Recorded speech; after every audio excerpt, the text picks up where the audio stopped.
That UFC Kansas card was actually pretty good. We had some really interesting and unexpected finishes, good performances throughout it. Almost no fight was honestly boring. For a Fight Night card, I would actually have to give it an 8 out of 10. Solid card throughout, and we're going to start with that main event. Max Holloway defeats Arnold Allen by a decision, 249-46, 148-47. I had it 4-1 for Max. Up until the 5th round, I had him 3-1. I gave Arnold the 2nd round, even though that was really close. And in the 5th round, it was kind of back and forth, but Arnold was a little bit ahead in the 5th round until he got dropped at the end. So he was going crazy, he got reckless, and Max Holloway caught him with a good fade-out hook, put an exclamation point on his performance, and won that 5th round. Both guys look good. Arnold Allen is definitely on this level, but it just still shows you that Max Holloway is the gatekeeper to the title. He is better than everybody else other than Volkanovski, and that's the question coming out of it. How good is Volkanovski? That Max is able to put on a good performance on Arnold Allen like that and even defeated Yair Rodriguez. Max is one of the best fighters in the world regardless of weight classes, and Volkanovski schooled this guy in the 3rd fight.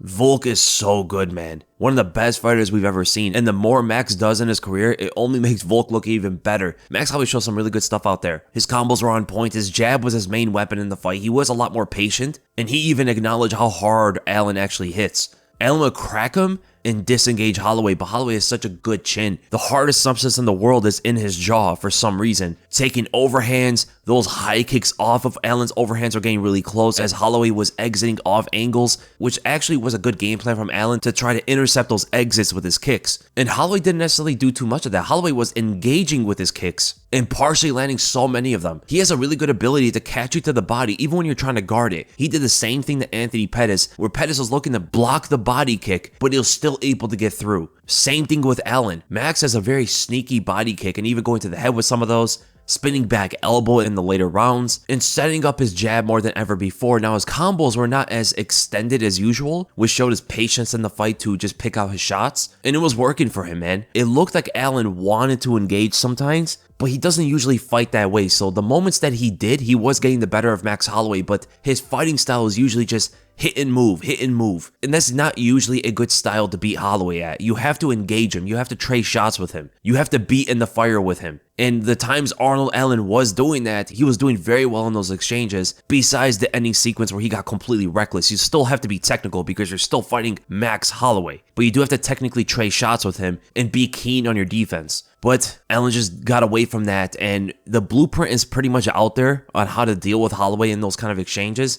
So I'm really curious to see how Allen's going to progress moving forward after this and what's going to be next for these guys. Max Holloway's in a very interesting position because he lost to the champion 3 times and he's beating everybody else. And the last fight with Volk was so one-sided, there's no way you can give Holloway another fight with him. So potentially another move to lightweight makes sense. Other than that, there is nothing else. Maybe wait until like Ilya Topuria does something or Movsar Evloev, some of these younger guys coming up. Because if you look at the rankings right now, Max is number 2. He beat Brian Ortega as number 3. He beat Arnold Allen as number 4. Josh Emmett just lost to Yair Rodriguez. Korean Zombie just lost to Volkanovski. He beat Kelvin Kattar, who's number 7. And nobody else makes sense after that. I mean, I guess if he wants to keep himself at featherweight, he could fight Josh Emmett or Korean Zombie. But it looks like Korean Zombie's going to have his retirement fight, and if that's against Max Holloway, that's rough. So I guess if he wants to stay at featherweight, have him fight Josh Emmett, and if he wants to go up to lightweight, where he's able to breathe again and chase a title, he could fight the loser of Charles Oliveira and Beneil Dariush.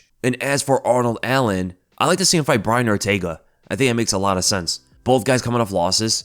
Both guys are right next to each other in the rankings, and the way they match up with each other, it's very fun. And then we go to Edson Barboza knocking out Billy Quarantillo in the first round, 2 minutes and 37 seconds. Just another highlight reel knockout. I mean, it's just showing that Edson Barboza is one of the greatest knockout artists in history. Every time he knocks somebody out, it's on the highlight reel. The flying knee against Beneil Dariush, now the knee against Billy Quarantillo, the wheel kick against Terry Edom, the overhand on Shane Burgos with the delayed knockout, the punishment he put on Dan Hooker, the leg kick finish against Rafael Oliveira. At 37 years old too, he's still able to keep it up with some of these younger guys. Now, he's not going to make it to like the top 5 or be a champion or something like that, but he is someone there to always have fun fights with. So that's how they should be matching Edson Barboza now, kind of how they should be matching Wonderboy. Put fighters up against them that can complement his style and make it fun for the fans to watch. Like a good fight with him would be Kelvin Kattar or Sadiq Youssef. Those would be some really interesting fights with him.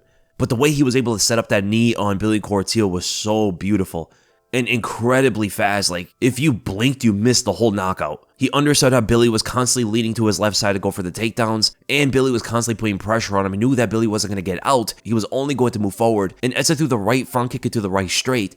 Billy mimicked that 5 seconds after. Edson, of course, understands that technique as he just used it, and found the opening for the knee, knowing that Billy was going to chain that up into a takedown with the forward pressure that he always has. This is one of the best setups Edson ever had for a knockout. And then we go to the most frustrating fight on the card. Azamat Murzakanov defeats Dustin Jacoby by a decision, 29-28 on the scorecards. Azamat has some dynamic left hands, and man, he was able to find those precisely around the guard. Dustin Jacoby didn't show the greatest defense. Early on, he was partially blocking those lefts, but then they were just getting through. Dustin was just moving away from them and not putting the guard up. He was on the back foot for so much of the fight. He eventually tried to establish a jab using his reach and make something happen, but the power from Azamat seemed to be a bit too much. And it's crazy because Azamat, yes, is a well-rounded fighter. He's a good striker, but he comes from Sambo, whereas Dustin Jacoby was a glory kickboxer, a seasoned, experienced striker, and he was getting beat there. Now, this is where it got so frustrating. So between the second and third rounds in the corner, Dustin Jacoby just lost 2 rounds, obviously. And his corner is telling him, you need a finish. Third round starts, Azamat's doing some things here and there, but he's noticeably slower. Dustin Jacoby's starting to land some offense, and Azamat's getting even more tired. The guy is gassing, and Dustin Jacoby starts putting combos on him. He's actually making stuff work. Even when Azamat's throwing his left hand now, the pop is gone.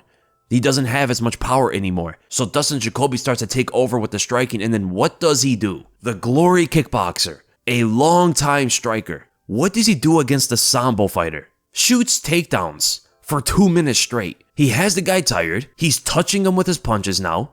He's finally being successful in the fight with the striking, and his corner told him, you need a finish. But he starts to shoot takedowns for 2 minutes, and then after the round's over, of course he won the round because Azamat's clearly not the same guy in that round. No, you made yourself lose. You had a chance. Azamat was clearly there for the taking, and Dustin Jacoby just did not want the finish for some reason. A guy who's been in MMA for such a long time, and in kickboxing for such a long time, to show such lack of fight IQ, even when his corner specifically told him the instructions of what to do. He went completely against what his coaches said, and Azamat got the win. Crazy, man. That's the kind of stuff that reminds me of like when Sean O'Malley fought Andre Sukumta, and Andre Sukumta could have won that fight, but decided to wrestle instead, even though the guy's a striker too. Ian Cutelaba had a good knockout against Tanner Boser. This one surprised me. So Tanner Boser was usually a heavyweight, and he came down to light heavyweight, and he looked in excellent shape. Even was underweight. I think he weighed like 203 pounds. His physique looked excellent, didn't have the fat on him anymore. It's actually crazy because he was so small for heavyweight. When he went down to light heavyweight, he looks like a giant in there. And he was doing some good stuff, man. He looked pretty fast. He was throwing some good punches out there, but the fight didn't happen too long until Ian Cutelaba landed a straight right on the inside of Tanner Boser's guard. And the power that Cutelaba was able to deliver is extraordinary. The guy hits really hard, even though a lot of times he is wild, but he landed the perfect punch, even though Tanner Boser was looking to block it. He actually went to block the punch. But just like you have to be precise with throwing punches, you have to be precise with blocking punches too. You can't just put up a guard and expect it always to block. You have to know how to block punches and where to block them. That was the issue with Tanner Boser there. He put up the guard on the side more, and the punch came down the center, and Ian Cutelaba was landing some good punches against the fence, but Tanner Boser wasn't out of it. He wasn't defending himself. He was trying to get up slowly while getting Hulk smashed to the face. The finish was actually very similar to when Cain Velasquez beat Ben Rothwell, like same sequence and everything at the finish, and the ref called it off. Now, it is a bit of a questionable decision, some people would say, because Tanner Boser was trying to get up, but he was kind of trapped to the cage, but at the same time, he wasn't defending himself, so I can see it either way. And that's a good win for Ian Cutelaba, man. Pedro Munoz had a decent performance. Not too much to say about that. And Rafa Garcia, same thing. Clay Guida faked his retirement for some reason. I don't know why he did that. Bill Alegeo with the solid rear naked choke in the second round. He was kind of on the side of TJ Brown. He didn't even have the full back like that and was still able to get the choke. But then he also faked his retirement because he was supposed to retire that night and then said that he would never retire in a dump like Kansas City. I don't know what he has against Kansas City. It was kind of funny. I'm not gonna lie. It was kind of funny because it was so unexpected. But it actually seemed like a lot of fans enjoyed it. Brandon Royval's knee. This with Edson Barboza was like the craziest thing to happen on the card. So Brandon Royval and Matheus Nicolau was supposed to be a very competitive fight. Back and forth, and it seemed to be that way. Both guys were trying to feel it out, landing some good distance strikes on each other. And the thing we all know about Brandon Royval, the guy can finish you anywhere. He is such an opportunistic daredevil. The guy will throw something out there, and even though he can get countered very easily doing it, he'll still go for it with full power. And he threw up the lead knee, not even flying knee, and caught Matheus Nicolau square to the jaw, gave him those baby deer legs, and finished off the fight. That was crazy because Nicolau was really good. The guy has gotten so much better in his career, but it's just one of those shots you don't see coming. And against Royval, those kind of shots come very often. Amazing knockout from Brandon Royval. You don't really see a clean knee like that. He threw it so precisely. And without the jump with it, I mean, those are some of my favorite kind of knockouts. And off a knockout like that, he should get the next title shot after Pantoja fights Moreno this summer. Zak Cummings getting the TKO victory against Ed Herman in the third round, 4 minutes and 13 seconds. I mean, this was a brawl. Technical brawling from both guys, especially from Zak Cummings, who definitely looked way better than Ed Herman. Just landing good check hooks as Ed Herman was being very aggressive, trying to make something happen. It was both their retirement fights, and they put on a show in Kansas City, man. It looked like a backyard brawl. Those guys were just going at it. Ed Herman charging forward with the straight punches, Zak Cummings countering him with the hook constantly. It just kept happening, and good leg kicks as well. He dropped Ed Herman like 5 times in the fight, just showing the heart that Ed Herman has until it was eventually a bit too much. Zak Cummings actually has been looking really good lately for his age, and put on the second win for a win streak, but both guys retired. There was a lot of retirements that were supposed to happen in Kansas City, and I'm glad to see it, man. I've watched both these guys very early on. I remember when Zak Cummings was on The Ultimate Fighter. I think that was with Jones and Chael, and he lost ultimately to Dylan Andrews. And what happened to that guy? Dylan Andrews actually looked pretty promising off The Ultimate Fighter. And sometimes it happens where in The Ultimate Fighter, a guy who lost in the tournament turned out to be better than the guy who beat him there. And Ed Herman's been around in the UFC for like 16 years, man. It's been a long time for Ed Herman. Fought some really good guys, man. He fought Jacare, I remember that, Damian Maia, Derek Brunson, Nikita Krylov, Jake Shields. Overall, a very fun fight. Gillian Robertson gets the slick armbar on Piera Rodriguez. She's been progressing so well as a fighter, man. She has some of the best submissions in the flyweight division, really crafty on the ground. As long as she could keep things together on the feet, she can give a lot of people a lot of problems. I mean, turning into that armbar from the full mount, she was dominating the fight regardless, but to find the finish instead of trying to drag it out to a decision that a lot of fighters are doing when they're up ahead is much appreciated from Gillian Robertson. And I do have to catch up on the early fights there. I think I did see Denise Gomez's overhand knockout against Bruna Brasil. And I definitely have to see the Daniel Zellhuber win against Lando Venata. So I hope you guys enjoyed the video, and if you did, make sure to give this a thumbs up. If you enjoyed my content, make sure to subscribe. Leave in the comments below. What did you guys rank the card? What was your favorite fight? What was your favorite finish? And I'll see you guys in the next video, which is going to be the podcast.